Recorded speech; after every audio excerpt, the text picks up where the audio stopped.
Hello বন্ধুরা, আজকে করবা চৌথ। তো আমি সেজেছি অভিনয় করে একটা রিলস বানাবার জন্য। আমি সত্যি সত্যি করবা চৌথ করছি না। আসলে কি হয়েছে যে আমরা তো সবাই অভিনয় করছি, ছেলে মেয়ে মা বাবা সবাই সংসারে তো আমরা অভিনয় করছি, তাই না? ভগবানে পাঠিয়েছে আমাদেরকে অভিনয় করে এই সংসারটাকে জোড়া লাগিয়ে রাখার জন্য, ঠিক তাই না?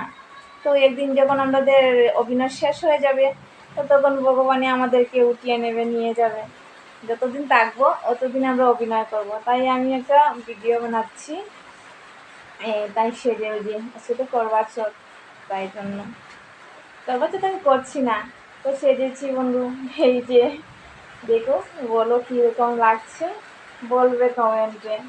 ঠিক আছে, বাই।